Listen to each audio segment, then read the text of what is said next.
This short presentation aims to introduce some basic principles of the use of ultrasound as it pertains to regional anaesthesia. It will progress automatically and lasts 9 minutes. Thank you for your attention.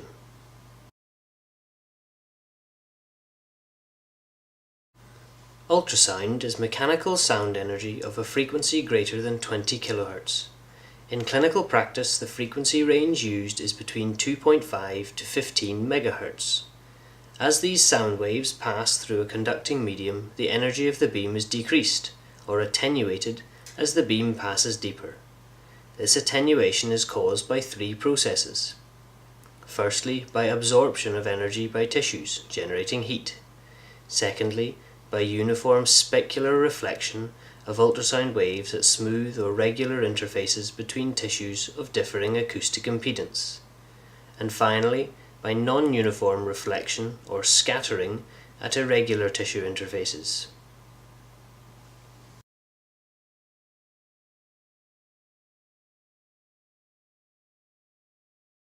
An ultrasound machine requires a number of different components. A pulsar applies high voltage in a cyclical fashion to crystals within the transducer array.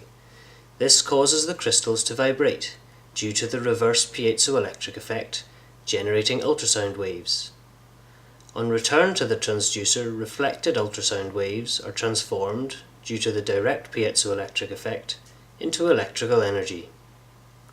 This electrical energy is received by a processor, which detects and amplifies these weak electrical signals before displaying them as an image. A memory system is also usually incorporated to enable the storage of images. Ultrasound images are generated from interpretation of ultrasound waves reflected from tissue interfaces.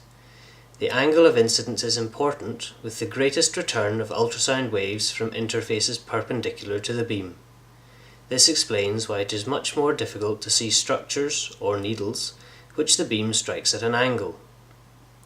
The image is generated by lighting pixels on the screen correlating to the reflected ultrasound waves.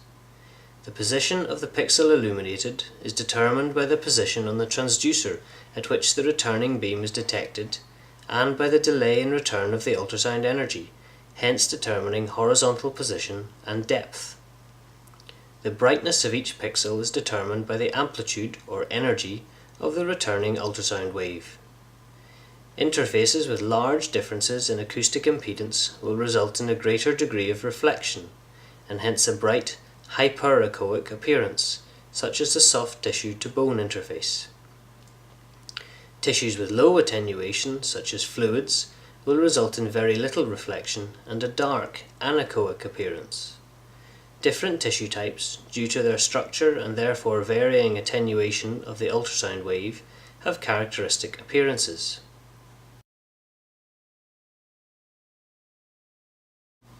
In performing an ultrasound scan, the first steps are to set up the machine and to optimize the image.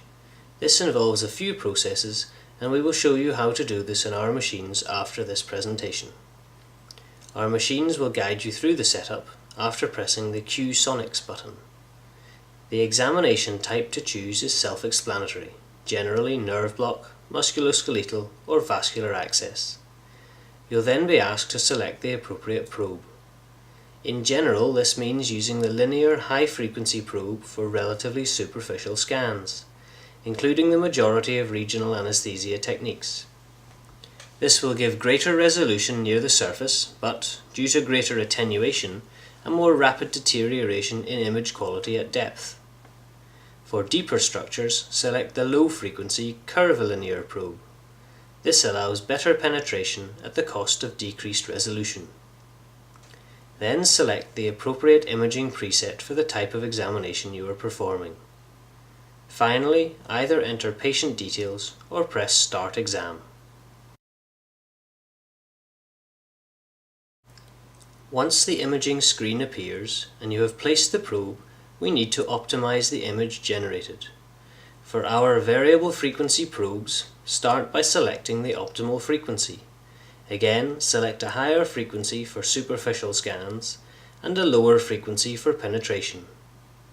Adjust the depth of the image. Start deep for an anatomical survey, then decrease until the maximum depth is just below the structures of interest. Adjust the focal depth to the target area. Finally, adjust the gain level, if needed, to attain the best image.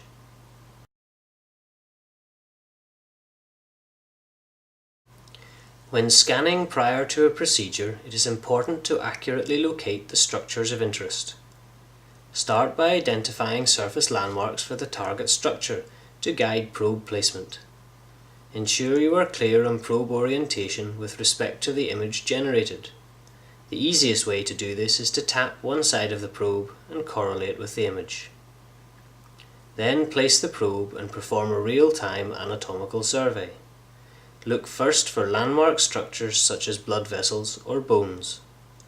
Take care to identify structures not to be traversed or entered in the vicinity of the procedure, using color Doppler to help identify blood vessels. Having found the target structures, trace their course to confirm identification and detect any anomalies.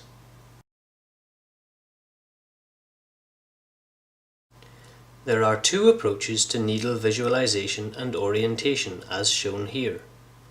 In-plane needling has the advantage of continuous visualization of the needle tip, but can be harder to learn.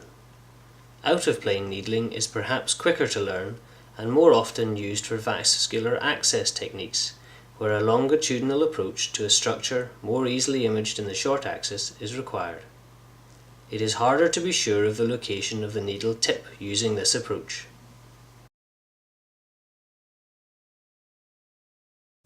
For this presentation, we are concerned primarily with the in-plane approach to ultrasound-guided needling.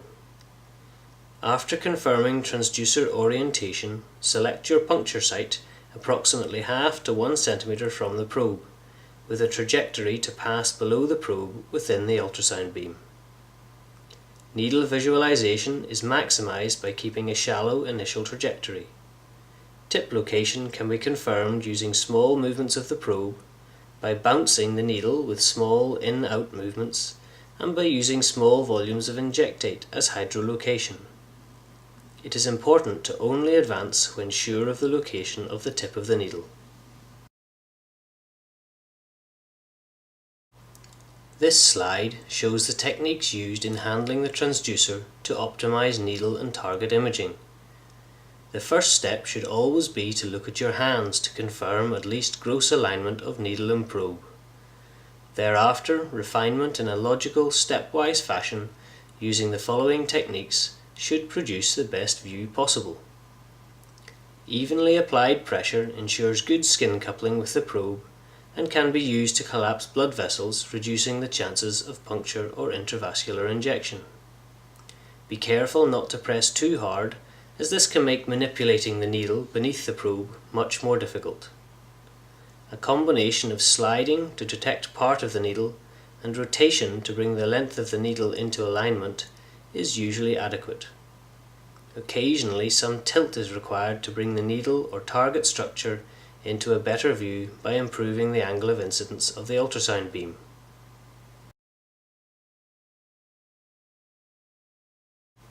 When performing regional anaesthesia, there are a few simple rules to enhance safety and efficacy.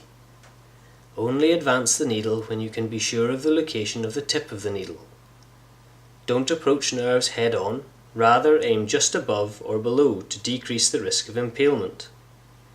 Use small volume injections of half to 1 milliliter to confirm tip location before administering larger volumes.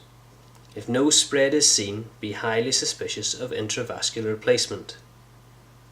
Observe the spread of local anesthetic to confirm correct location and distribution and exclude intraneural injection.